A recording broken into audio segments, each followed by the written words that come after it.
Friends, welcome back to technical tech. இந்த வீடியோவில் நம்ம என்ன பார்க்க போகிறோம்னா ROG 5S. இது என்ன கம்ப்ளைண்ட் பார்த்தீங்கன்னா டெட்டு. இந்த மாடல் பார்த்தீங்கன்னா அதிகமாக கம்ப்ளைண்ட் ஆகுது CPU கம்ப்ளைண்ட் தான். இந்த மொபைல் பார்த்தீங்கன்னா யூஸ் பண்ணிகிட்டே இருக்கும்போது சடனாக வந்து சுவிச் ஆஃப் ஆகிட்டு இருக்கு. என்ன ரீசன் சொல்கிறாங்கன்னா ஓவர் ஹீட் ஆச்சு அப்படின்னு சொல்கிறாங்க. எஸ், ஓவர் ஹீட் ஆகிறதுனால தான் இப்போ உங்களுக்கு CPU RAM கம்ப்ளைண்ட்லாம் வருது. ஸோ அந்த நம்ம ஹீட்டை கண்ட்ரோல் பண்ணணும்னா ஒரு சின்ன டிப்ஸ் சொல்கிறேன். உங்கள் டிவைஸ் நீங்கள் பர்ச்சேஸ் பண்ணி ஒரு 6 மந்த்துக்கு அப்புறம் நீங்கள் என்ன பண்ணுங்கள், உங்கள் வீட்டுக்கு நியர்பையில் இருக்க ஏதாவது ஒரு சர்வீஸ் சென்டரில் எடுத்து போய் கொடுங்க. கொடுத்து நீங்கள் தெர்மல் பேஸ்ட் ரீப்ளேஸ் பண்ணி கொடுங்கன்னு மட்டும் சொல்லுங்கள். அவங்களால முடியும்னு சொன்னாங்கன்னா பண்ணிக்கோங்க, முடியாதுன்னு சொன்னாங்கன்னா நம்மள்ட்ட எடுத்துருவாங்க, நம்ம பெட்டராக பண்ணி கொடுத்துடலாம். ஸோ தெர்மல் பேஸ்ட் போட்டுக்கிட்டிங்கன்னா உங்களுக்கு இன்னமும் லைஃப் இன்க்ரீஸ் ஆகுமே தவிர அதனால் எந்த இதுவும் வரப்போகுது. தெர்மல் பேஸ்ட் உங்களுக்கு ட்ரை ஆகிடுச்சுன்னா பழைய தெர்மல் பேஸ்ட் நீங்கள் எடுத்துகிட்டு புதுசு போடலினா தான் உங்களுக்கு திரும்ப இதே மாதிரியான கம்ப்ளைண்ட் வரதுக்கு சான்ஸ் நிறைய இருக்குது. ஸோ அதுதான் உங்களுக்கு வந்து ஹீட்டை அப்சர்வ் பண்ணுறதுக்கு ஒரே வழி. மற்றபடி உங்களுக்கு மொபைல்லேருந்து ஹீட்டு வெளியே வரதுக்கு சான்ஸ் இல்லை. பேக் டோர் எப்படி ஓப்பன் பண்ணிப்பேன்னு பார்த்துருக்கீங்க. சிம்பிள் தான். செப்பரேட்டர் மிஷினில் 100ல் செட் பண்ணி ஹீட்டு 100ல் செட் பண்ணி ஒரு 5 மினிட்ஸ் வச்சு எடுத்துகிட்டு அதுக்கப்புறம் நம்ம பேக் டோரை ரிமூவ் பண்ண ஆரம்பிச்சிடணும். ஸோ கொஞ்சம் ஈஸியாக தான் இருக்கும். ஸ்க்ரூஸ் எல்லாம் நம்ம ரிமூவ் பண்ணிவிட்டு போர்டை ஃபஸ்ட்டு இது வந்து சாண்ட்விச் போர்டாக இருக்கும். 2 போர்டையும் சேர்த்து தனியாக எடுப்போம். ஃபஸ்ட்டு மேலே இருக்க போர்டு வந்து நெட்வொர்க்கு சம்மந்தமான போர்டு இது. ஸோ அதுக்கும் கீழே இருக்கிறது தான் வந்து பார்த்திங்கன்னா மெயின் போர்டு, மதர் போர்டு சொல்லுவாங்க. இந்த வீடியோ பார்த்திங்கன்னா கொஞ்சம் லென்த்தாக இருக்கும். என்ன ரீசன் பார்த்தீங்கன்னா இது வரைக்கும் நான் ROG மொபைலில் டெட்டு சர்வீஸ் நான் போட்டிருக்கேன். ஆனால் இந்த அளவுக்கு நான் டீட்டெயில்டாக வீடியோவில் காமிச்சிருக்கேன் கிடையாது. ஸோ இதில் CPU அண்ட் RAM இது ரெண்டையுமே வந்து ரீபால் பண்ணுறோம். இது எப்படி பண்ணோன்றதை நீங்கள் வீடியோ பார்த்து தெரிஞ்சுக்கங்க. அதுவும் இல்லாமல் இன்றைக்கும் பார்த்து எனக்கு தொண்டை வேறு கட்டிகிட்ருக்கு, அதனால் கொஞ்சம் அட்ஜஸ்ட் பண்ணிக்கோங்க. இந்த கஸ்டமர் நம்ம பேசுனது என்னென்னா, கஸ்டமர் வந்தாங்க, ப்ரோ மொபைல் எப்போது டெட் ஆச்சுன்னு கேட்டிருந்தேன். அவங்க வந்து என்ன சொல்லியிருந்தாங்க, ஒரு 6 மந்த்துக்கு முன்னாடியே டெட் ஆச்சு ப்ரோ அப்படின்னு சொல்லியிருந்தாங்க. ப்ரோ 6 மந்த் ஆகிருக்கு, நீங்கள் ஏன் ப்ரோ ரெடி பண்ணாமல் வச்சுருக்கீங்கன்னு கேட்டேன். அவங்களுக்கு வந்து எங்கே கொடுக்கணும்னு தெரியல போல். இதுக்கு முன்னாடி கஸ்டமர் வந்து பார்த்தீங்கன்னா ROG 3 யூஸ் பண்ணியிருக்காரு. அந்த ROG 3 இதேமாதிரி சேமாக டெட் ஆகிருக்கு. டெட்டான மொபைல் எடுத்துகிட்டு போயிட்டு ஆத்தரைஸில் கொடுத்துருக்காங்க. ஆத்தரைஸில் வந்து நீங்கள் மதர் போர்டு தான் சேஞ்ச் பண்ணணும் அப்படின்னு சொல்லியிருக்காங்க. அதாவது அவர் மொபைல் பர்ச்சேஸ் பண்ண ஆஃப் ரேட்டு கேட்குறாங்களாம். ஸோ அதனால் அது வேணான்னு வந்துட்டு அதை வந்து வேறு ஒரு வெப்சைட்டில் வந்து சேல் பண்ணிகிட்ருக்காரு. ஸோ இப்போ வந்து நம்ம வீடியோ பார்த்துட்டு இந்த மொபைல் ரெடி பண்ணுறதுக்காக நம்மகிட்ட வந்திருக்காரு. இவருக்கு வந்து நம்ம பக்காவாக மொபைல் ரெடி பண்ணி டெலிவரி பண்ணிடலாம். உங்கள் வீடியோ திறந்து பாருங்கள். இப்போ பார்த்தீங்கன்னா மேலே இருக்க நெட்வொர்க் போர்டெலாம் ரிமூவ் பண்ணியாச்சு. கீழே இருக்கிற மெயின் போர்டு இது தான் பார்த்தீங்கன்னா இதுதான் மெயின் போர்டு. இதில் பாருங்கள் அந்த தெர்மல் பேஸ்ட்டில் எந்த அளவுக்கு காஞ்சி போயிருக்கு பார்த்துங்க. இதுதான் சொல்கிறது, தெர்மல் பேஸ்ட் வந்து அப்பப்போ நம்ம ரீப்ளேஸ் பண்ணிட்டோம்னா உங்களுக்கு வந்து மதர் போர்டில் கம்ப்ளைண்ட் வராது. ஸோ அதுக்காக வேண்டி நீங்கள் வந்து தெர்மல் பேஸ்ட்டை ரிமூவ் பண்ணி பழைய தெர்மல் பேஸ்ட்டெல்லாம் எடுத்துகிட்டு புதுசாக தெர்மல் பேஸ்ட் போடுறது ரொம்பவே பெஸ்ட்டான விஷயம். ஸோ இப்போ பார்த்தீங்கன்னா இதில் தெரியுது பாருங்கள், இந்த தெர்மல் பேஸ்ட்லாம் பாருங்கள் எந்த அளவுக்கு ட்ரை ஆகிருக்குன்னு பாருங்கள். இப்போ நம்ம என்ன பண்ணலாம், RAM CPU மேலே இருக்கிற தெர்மல் பேஸ்ட் மட்டும் ட்ரை ஆகிடுச்சு, பழசெல்லாம் நம்ம இப்போ ரிமூவ் பண்ணிடலாம். ரிமூவ் பண்ணால் தான் நம்ம அதை ரீசால்டிங் பண்ணுறது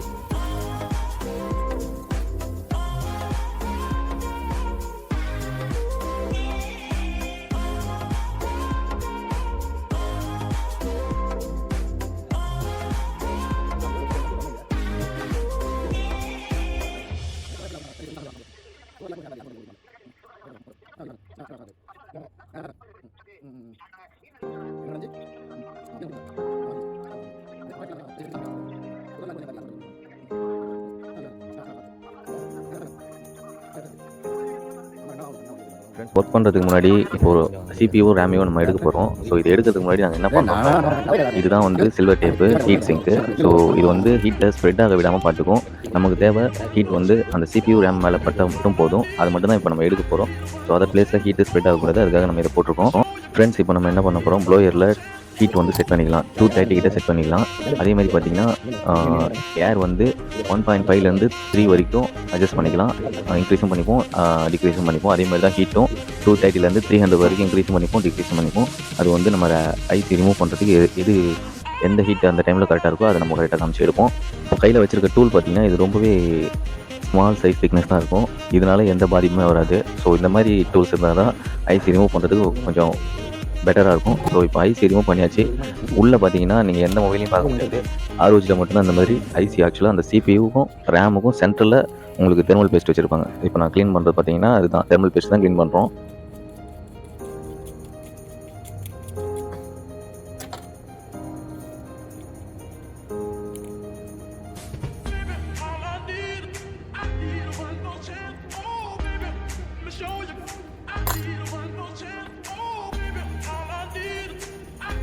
ஓகே ஃப்ரெண்ட்ஸ், இப்போது RAM எடுத்தாச்சு. இப்போ CPUவையும் எடுக்கணும். அதுக்கு முன்னாடி நம்ம CPU மட்டும் மேலே சைடில் அப்படியே இருக்கும்போதே போர்டில் இருக்கும்போதே க்ளீன் பண்ணிக்கலாம்.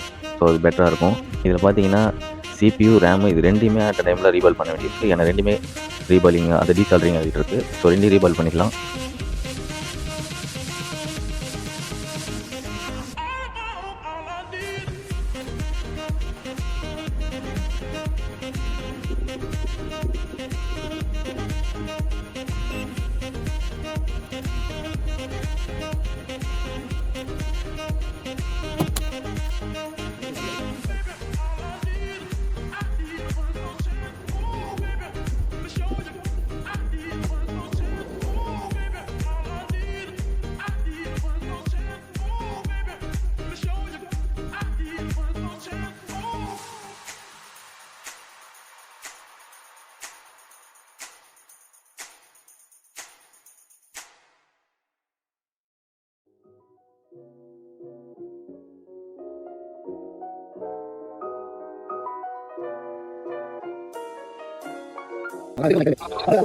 ஸோ ஓகே ஃப்ரெண்ட்ஸ், இப்போ முடிஞ்சிச்சு. இப்போ வந்து நம்ம CPU ரிமூவ் பண்ணணும். அதுக்கு நம்ம வந்து சைடில் இருக்க அந்த ஷீல்டெல்லாம் ரிமூவ் பண்ணணும். ஷீல்டு வந்து நம்ம நோஸ் கட்டர் வச்சு கொடுக்கணும்னா அடியில் இருக்க போர்டெலாம் டேமேஜ் ஆகிடும். ஸோ அதுக்காக தான் இந்த மினி சைஸ் ட்ரில்லிங் மிஷினை வச்சு நம்ம சைட்லலாம் கட் பண்ணிக்கலாம். சைடில் கட் பண்ணிட்டு அதுக்கப்புறம் நோஸ் பிளேயரில் எடுத்தோன்னா மேலே இருக்க அந்த ஷீல்டு மட்டும் தான் டேமேஜ் ஆகும். அது கீழே இருக்க லேயரோ இல்லை மதர் போர்டோ எதுவும் டேமேஜ் ஆகாது. ஸோ அதுதான் பெட்டர். இப்படி பண்ணால் தான் உங்களுக்கு வந்து மதர் போர்டு வந்து டேமேஜ் ஆகாமல் ஒர்க் பண்ண முடியும். ஸோ இது எல்லோரும் ஃபாலோ பண்ணுவாங்க. இது நாங்களும் ஃபாலோ பண்ணுவோம். இது ஃபாலோ பண்ணாமல் CPU ஒர்க் பண்ண முடியாது.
ஓகே ஃப்ரெண்ட்ஸ், இப்போ CPU ரிமூவ் பண்ணிகிட்ருக்கோம். இப்போ என்ன பண்ணுறோன்னா சைடில் நைஃப் வச்சு அது சைடெலாம் பார்த்திங்கன்னா க்ளூ மாதிரி இருக்கும்.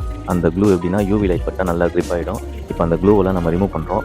அந்த க்ளூவை ரிமூவ் பண்ணால் தான் CPU உங்களால் எடுக்க முடியும். ஸோ ஃபஸ்ட்டு நம்ம க்ளூவெல்லாம் ரிமூவ் பண்ணுவோம். அது எப்படி பண்ணுறோன்றதை பாருங்கள்.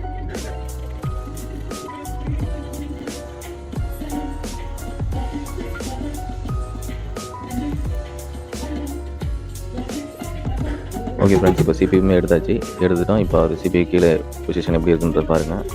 ஸோ CPU, RAM இது ரெண்டையும் எடுத்தாச்சு. இப்போது அந்த மதர் போர்டில் அந்த பேஸை வந்து நம்ம க்ளீன் பண்ணுவோம். ஃபஸ்ட்டு ப்ராசஸ் அந்த பேஸை க்ளீன் பண்ணணும். அது பண்ணிக்கலாம்.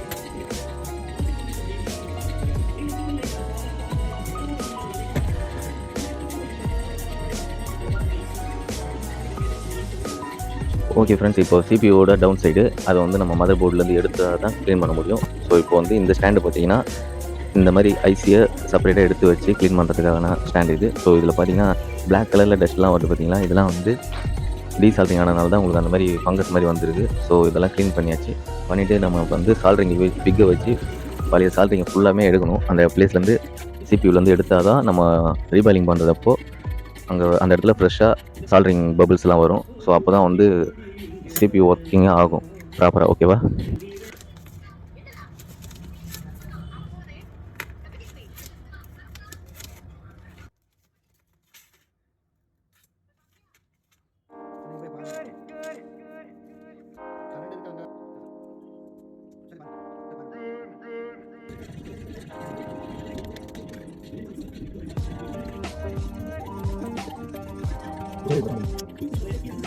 ஃப்ரெண்ட்ஸ் இதுதான் பார்த்தீங்கன்னா சிபியூ ரீபாலிங் பண்ணுறதுக்கு யூஸ் பண்ணுற ப்ராடக்ட்டு.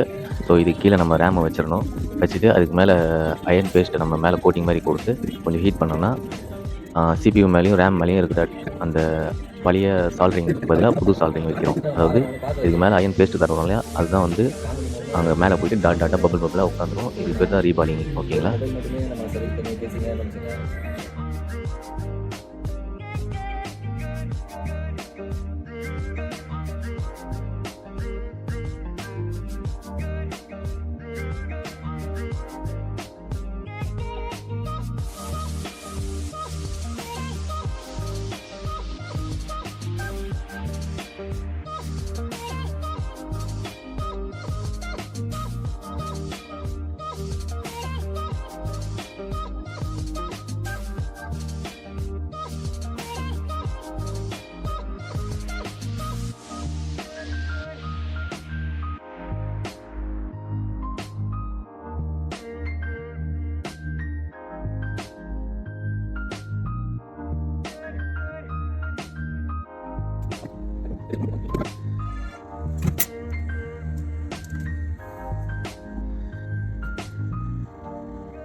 ஓகே ஃப்ரெண்ட்ஸ், இப்போ சிபியூ ரீபாயில் பண்ணியாச்சு. இப்போ சிபியூவோட அதோட பிளேஸில் மதர் போர்டில் ஃபிக்ஸ் பண்ணணும். அந்த ஒர்க்கை நம்ம ஸ்டார்ட் பண்ணலாம்.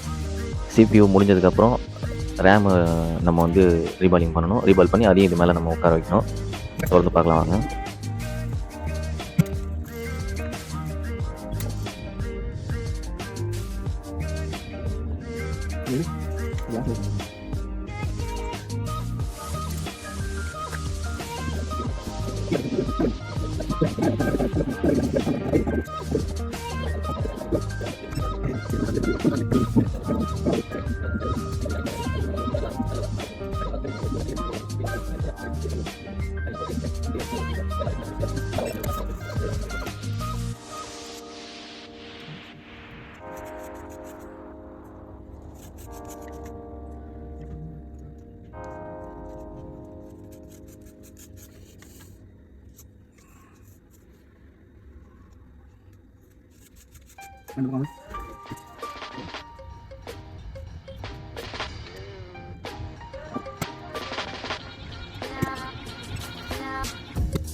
ஃப்ரெண்ட்ஸ், இப்போ நம்ம ரேமையும் க்ளீன் பண்ணியாச்சு. இப்போ ரேம் அதோட பொசிஷனில் நம்ம ப்ளேஸ் பண்ணுறோம். ஓகேவா? அதுக்கு நம்ம என்ன பண்ணணும்னா அதே சேம் 230 ஹீட்டு 1.5 ஏர் இது ரெண்டையும் நம்ம கொடுத்தோன்னா அது கரெக்டாக பொசிஷனில் க்ரிப்பாக உட்காந்துரும்.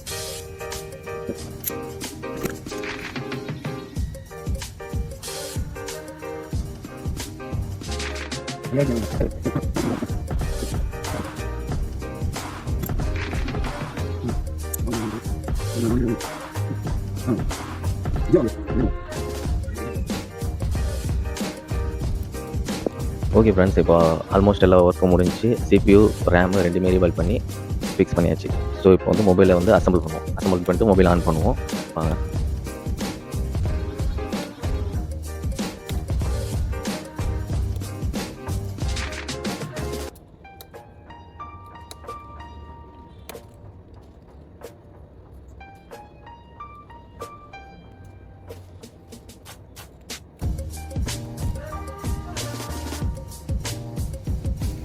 ஓகே, மொபைல் ஃபுல்லாக அசம்பிள் பண்ணியாச்சு. இன்னும் ஆண்டனா தான் கனெக்ட் பண்ணணும். அதில் லாஸ்ட்டாக பண்ணிடலாம். ஸோ ஆன் ஆகுதா செக் பண்ணிடலாம். ஃபஸ்ட்டு நம்ம ஆன் ஆகிறதுக்கு முன்னாடி ஆம்பு செக் பண்ணணும். ஸோ ஆம்பு செக் பண்ணுறதுக்காக தான் மீட்டரில் ஒயர் கொடுத்து நம்ம மாட்டியிருக்கோம். ஸோ ஆம்பு கம்மியாக வருது. நம்ம வந்து பவர் பட்டனுக்கான ஜாக்கே சரியாக கனெக்ட் பண்ணலை. ஸோ எல்லாத்தையும் கனெக்ட் பண்ணிவிட்டு ஸோ இப்போ நம்ம திரும்ப கொடுப்போம். இப்போ பார்த்தீங்கன்னா ரீடிங் பார்த்தீங்கன்னா 1.6 ஆம்பு கிட்ட வருது. ஸோ மொபைல் ஆன் ஆகிடுச்சு.